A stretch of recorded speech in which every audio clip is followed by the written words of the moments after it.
주님의 말씀입니다. 경청하십시오. 범사에 감사하라. 이것이 그리스도 예수 안에서 너희를 향하신 하나님의 뜻이니라. 아멘. 환경이 사람을 바꾸는 것이 아니라 습관이 사람을 바꾸고 인생을 변화시킨다. 같은 맥락에서 언어적인 표현은 달라도 많은 학자들이 사람들의 심리와 습관을 연구했던 학자들이 한결같이 하는 말이 바로 이 말입니다. 환경이 사람을 바꾸는 것이 아니라 습관이 사람을 바꾸고 인생을 변화시킨다. 그리스도인의 입장에서도 영적인 거룩한 습관을 기르는 것 정말 중요합니다. 영적인 변화와 유익이 있기 때문입니다. 영적인 참 좋은 습관을 여러분들 많이 기르시게 되기를 바랍니다. 언어에도 습관이 있고요, 생각의 습관, 언어의 습관, 행동의 습관, 이게 전부 다 연구가 됐고 책도 다 나왔습니다. 생각의 습관 참 신기하거든요. 근데 그 생각 하나하나가 모여서 나중에 행동이 되거든요. 또 생각, 마음 하나하나가 모여서 그게 언어로 드러나거든요. 그래서 철학에서 분석 철학이 있는데 언어 분석 철학이 있습니다. 제가 참 재밌게 공부했던, 철학을 전공할 때 재밌게 공부했던 분야입니다. 언어 분석이죠. 그 사람을 알려면 그 사람이 사용하는 언어를 분석하면 알 수 있다. 그래서 그 사람의 언어를 전부 다 글로 옮깁니다. 문자로 옮깁니다. 그러고 나서 이 사람이 사용하는 단어가 어떤 단어인지 그 단어의 특징들을 찾아냅니다. 그러면 이 사람이 보수적인 사람인지 굉장히 진보적인 사람인지 글로서 알 수 있습니다. 참 신기하죠. 이 사람이 굉장히 권위주의적인 사람인지 아니면 탈권위적인 사람인지도 역시 A4 용지 한 장이면 알 수 있습니다. 기가 막히죠. 한 길 물속은 몰라도 뭐라고요?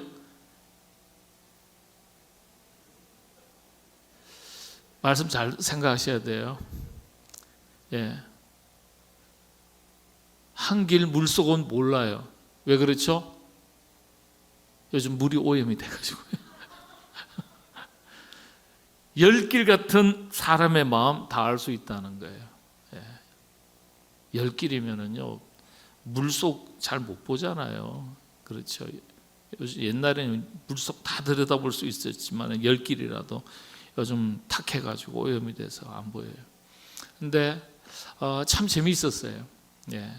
언어 분석이라고 말합니다. 그걸. 이것이 나중에는 프로파일러한테 가가지고요, 범죄자들이 자수를 썼으면은 이 사람의 말이 진짜인지 거짓인지 판명을 합니다. 그걸 공부한 적이 있어요. 그래서 쭉 진술서 하나를 써가지고 밑줄을 그으면서 이건 T, 이건 F, T, F, F, F 이렇게 해가지고요 서로 교차점 다 표시 해가지고 한 장짜리를 가지고 결론 이 글은 이 진술은 가짜입니다. false, 딱 F. 그다음 참을 true 진짜입니다. 요거 판명하는 훈련을 해요. 그것 갖고 학점을 맞아요. 그런 일이 있었습니다. 그러니까 생각도요 모를 것 같은데 다 드러난다는 거예요. 다 드러나요. 생각의 습관. 근데 항상 부정적인 사람은요 참 신기해요. 부정적이에요. 비판적인 사람은요 매사가 비판적이에요. 본인은 그런데 구조화가 돼서 심리학 용어로, 학문적인 용어로는 구조화가 됐다 그래요. 구조화가 되면 몰라요. 그 틀 속에서 너무나 자연스럽기 때문에 항상 생각을 해도 비판적이고요, 말을 해도 나중에는 비판적이고요, 생각을 하면 항상 부정적인데 그런데 매사가 부정적이에요. 그런데 부정적이면은 항상 그 생활 자체도 부정적인 경향을 띠고 부정적인 것을 더 많이 경험하게 됩니다. 그래서 긍정적인 것, 밝은 것, 좋은 습관 기르는 것, 좋은 생각의 습관, 언어의 습관, 행동의 습관 굉장히 중요합니다. 여러분 잘 아시는 이야기지 않습니까? 불평천의 이야기. 불평, 입만 열면 불평이에요. 예. 입만 열면. 우리도 한국 사람들 좀 고쳐야 되겠죠. 요즘 좀 춥잖아요. 그러면 추우면, 굉장히 추우면 뭐라 그러죠? 우리는 추워 죽겠다. 예. 배가 고프면요, 배고파 죽겠다. 좋으면요, 좋았어도 좋아 죽겠다. 전부 다 죽겠다. 빨리 다 죽어야 될 텐데 죽지도 않아요. 그 감정적 표현을 격하게 표현하는 하나의 뭐 언어적인 방식이겠지만은요, 입만 열면 불평하는 사람이 있어요. 불평촌에 살던 사람이 감사촌에 놀러 갔는데 깜짝 놀란 거죠. 입만 열면 감사하더라는 거예요. 입만 열면 별것도 아닌데 감사하는 거죠. 저 그래서 그 참 신기하다 생각해서 배워서 와서 따라했는데, 하잘 것 없는 일에도, 별 볼 일 없는 일에도 항상 감사하다, 감사하다. 그랬더니요, 참 신기하게도 이 불평촌이 조금씩 달라지기 시작했다는 거예요. 예. 마침내 처음에는 형식적이었는데 나중에는 진짜 감사하는 마음이 막 생겨서 감사하다는 말을 한다는 거예요. 마침내 불평촌이요, 언제 그랬었나 할 정도로 감사촌으로 완전히 뒤바뀌게 되었다는 이야기. 그래서 그때 생겨난 말이 감사란 흉내만 내어도 복이 된다. 뭐라고요? 감사란 흉내만 내어도 복이 된다. 그랬습니다. 습관이 참 중요합니다. 감사, 흉내만 내더라도 복이 된다고 세상 사람들이 말하는데, 온 마음과 뜻과 정성을 다해 하나님께 감사하면 하나님께서 어찌 우리들에게 감사의 제목, 더 큰 복을 더하시지 않겠습니까? 그러니까 우리가 하나님 앞에서 우리가 그냥 내뱉는 말을 세상 사람들이 들을 수도 있고 못 들을 수도 있지만은 우리 하나님은 다 들으신다 그랬어요. 여러분들 민수기의 내용을 보면은 이스라엘 백성들이 불평하는 말을 하나님께서 다 들으셨어요. 여러분, 광야 40년 방황 유리하게 된 것, 이스라엘 민족이요, 뭐 때문인지 아시죠? 밤새도록 이제 죽게 되었네, 애굽 땅이 좋았네, 밤새도록 통곡하였더라, 불평하였더라 그랬어요. 하나님께서 이스라엘 백성들을 적과 꿀이 흐르는 땅으로, 좋은 땅으로, 민족의 미래를, 번영하는 미래를 위해서 출애굽시켜 주셨는데, 그 광야 시기를 잠깐 지나가는 그걸 그새를 못 참고요, 출애굽하자마자 얼마 되지 않아서 밤새도록 불평했다 그랬어요. 통곡했다 그랬어요. 모세를 지도자를 원망하고요, 애굽으로 돌아가는 게 좋겠다 그러고요, 거기는 먹을 게 많았는데 여기서는 굶주려 죽겠다 뭐 그러고요, 불평 내내하는 거예요. 하나님께서 원래는 광야 40년 계획이 없으셨을 거예요.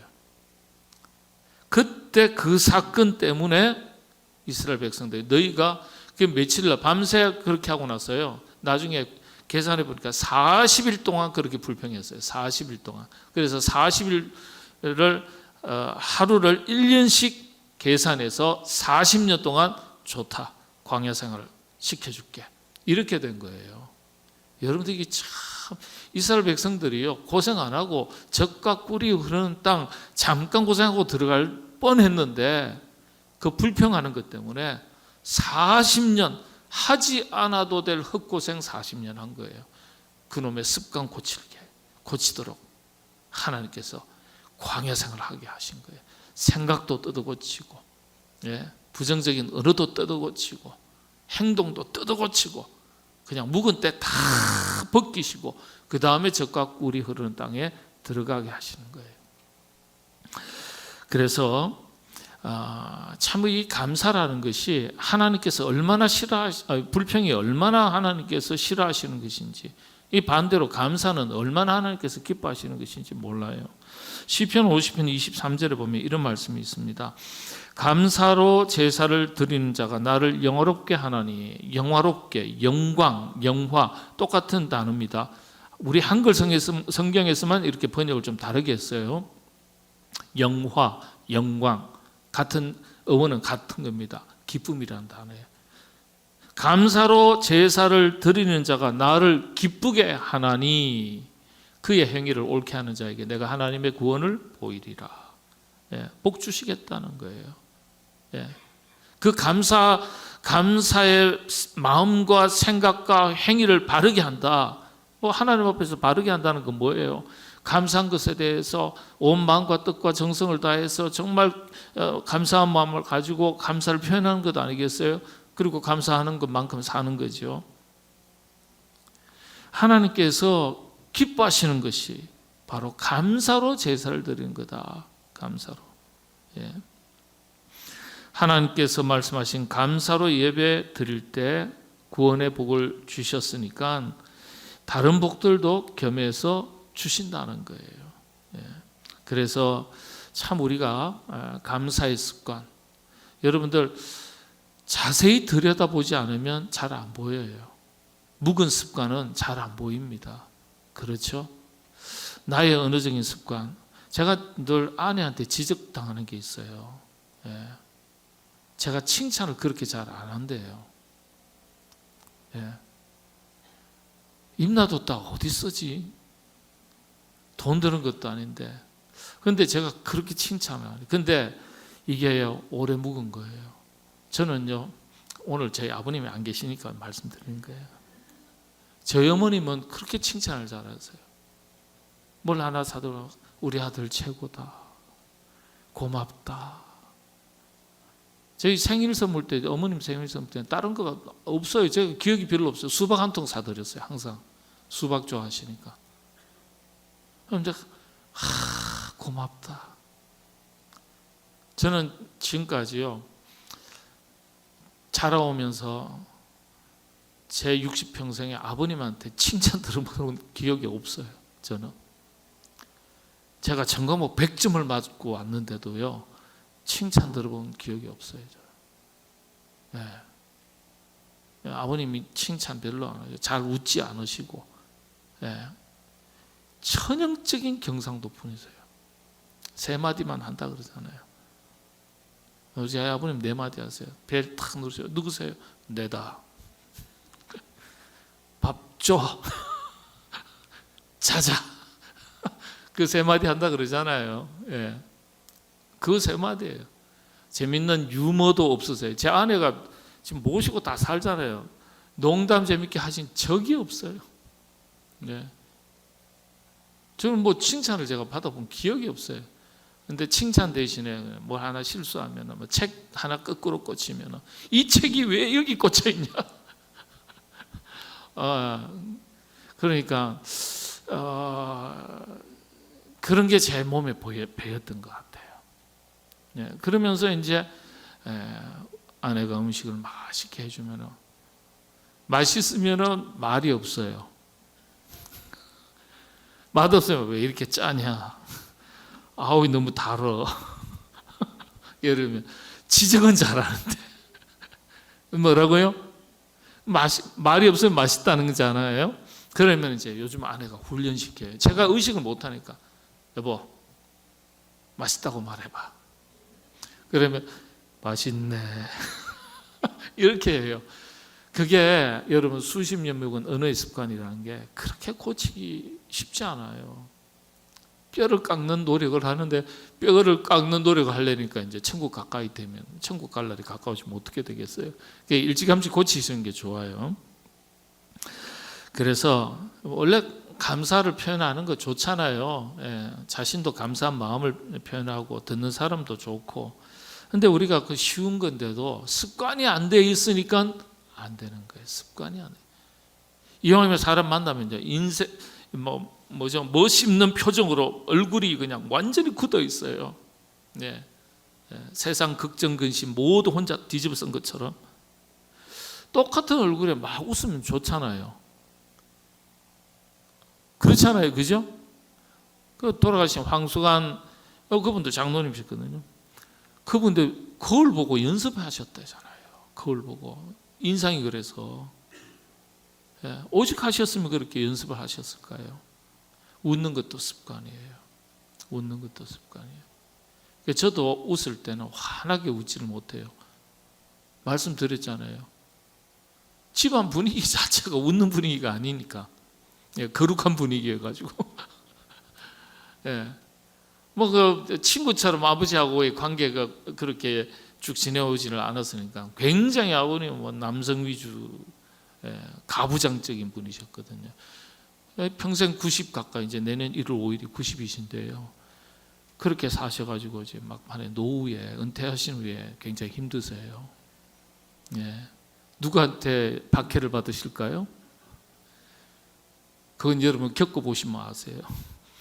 대체로 여성들이 언제 원수를 갚냐 하면 노후에 연세 드셔가지고 원수를 갚아요. 좀 젊었을 때 좀 잘하시지. 그래서 참 이게 습관이, 그러니까 지금 습관을 고치려면은요, 저희 아버님이 그 습관이 고쳐지시겠어요? 안 고쳐져요. 그러니까 조금이라도 젊었을 때,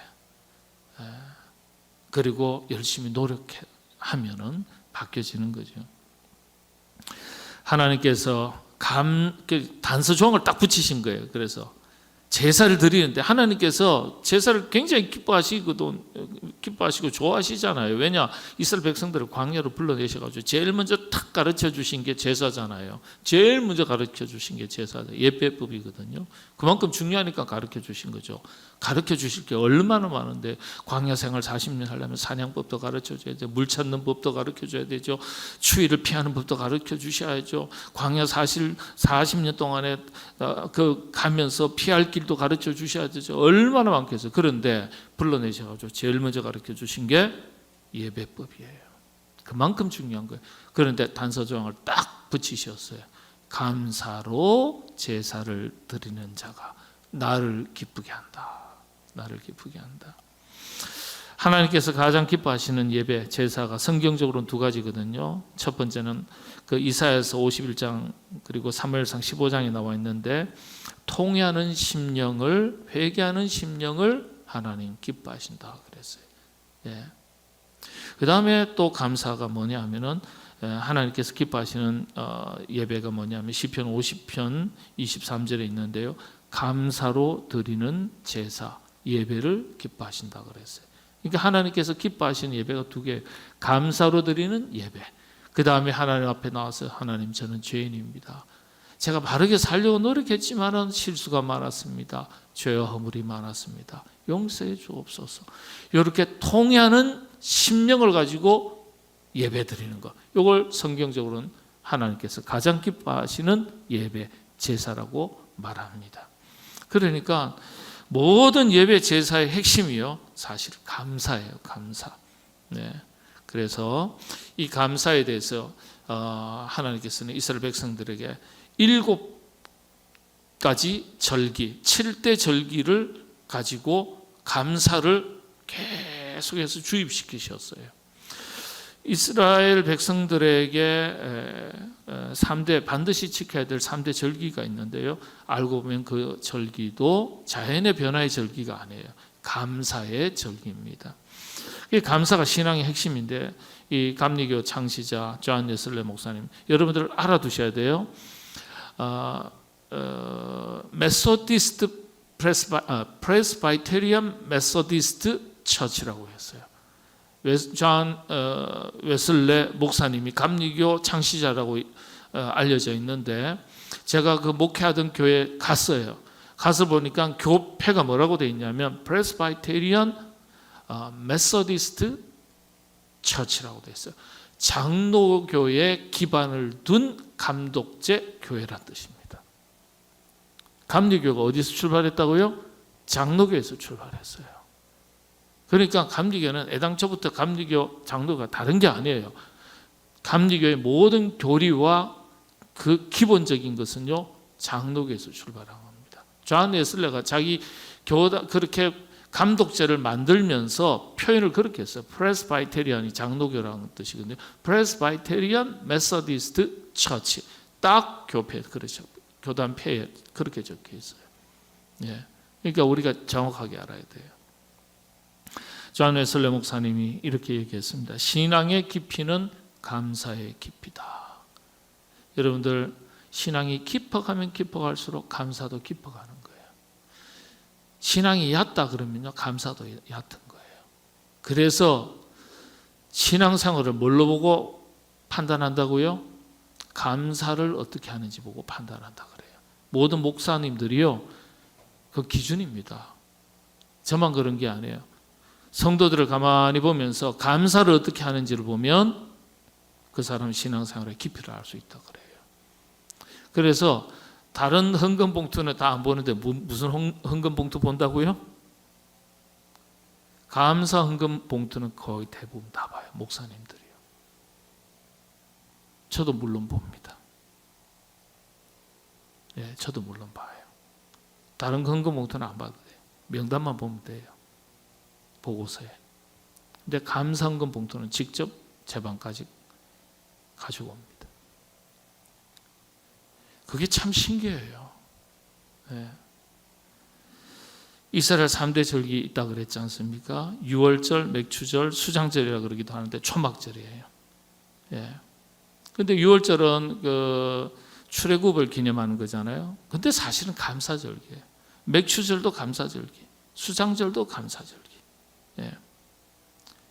계속해서 감사를 깨우치는 거예요. 이제 말씀을 좀 정리하겠습니다. 말세가 되면요, 타락한 성도들의 가장 뚜렷한 특징이 무엇이냐? 디모데후서 3장 2절에 있습니다. 제가 한번 읽어드리겠습니다. 사람들이 자기를 사랑하며 돈을 사랑하며 자랑하며 교만하며 비방하며 부모를 거역하며 감사하지 아니하며 그랬습니다. 말세에 불신자들이 아니에요, 여러분들. 이 디모데후서 3장 2절은요, 그리스도인들에게서 나타나는 말세의 징후를 이야기하는 거예요. 예.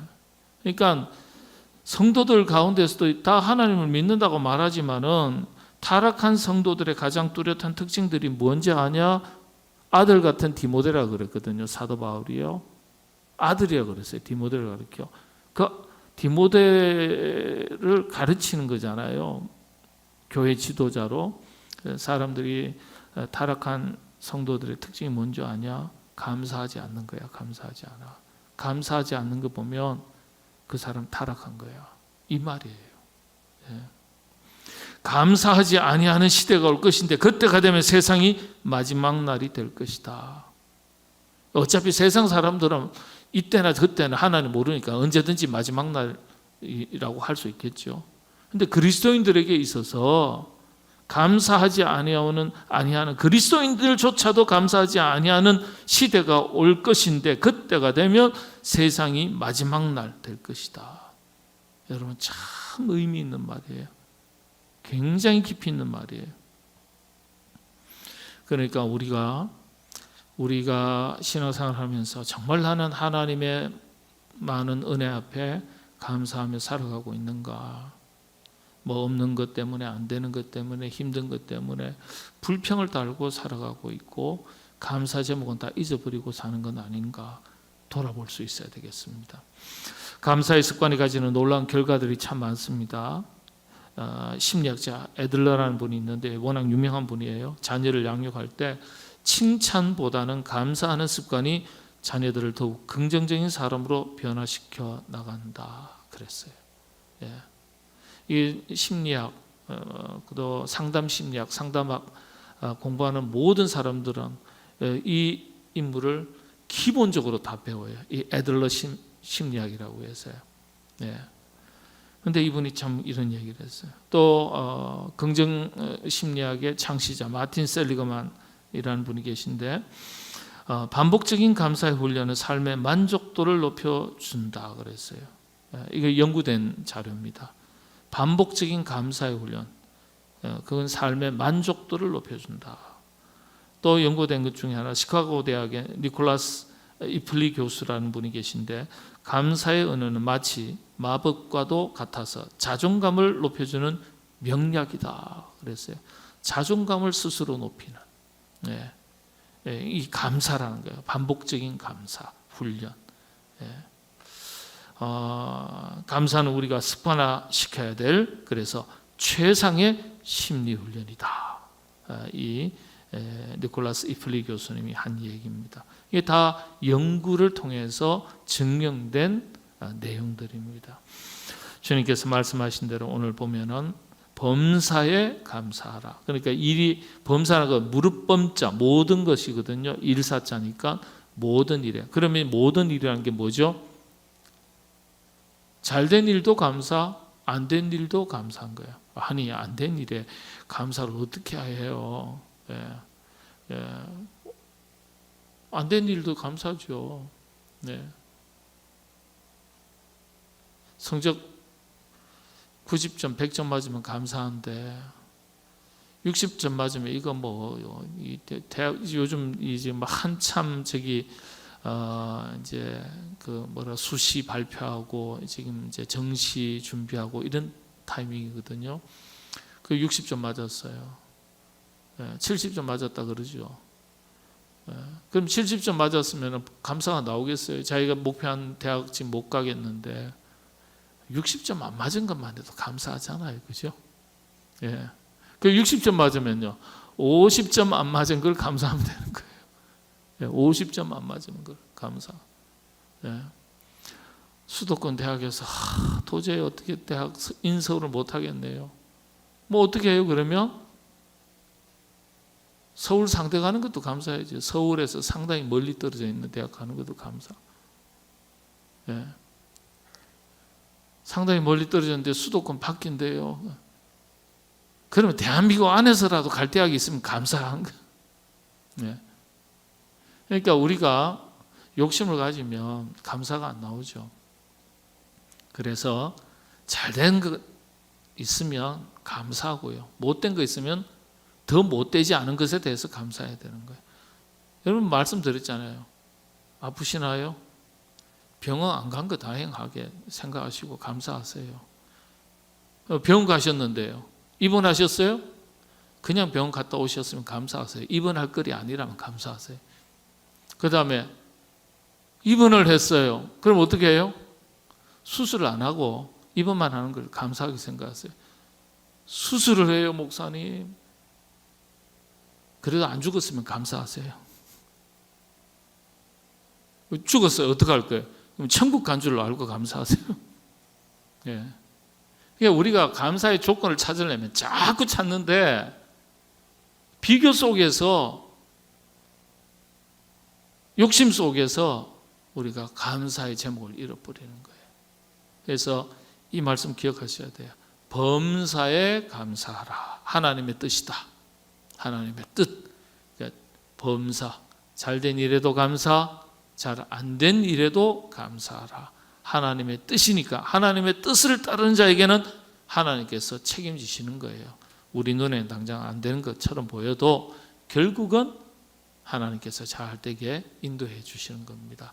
여러분들 항상 범사에 감사하는 거룩한 습관을 가지시고 승리하며 살아가시게 되기를 바랍니다.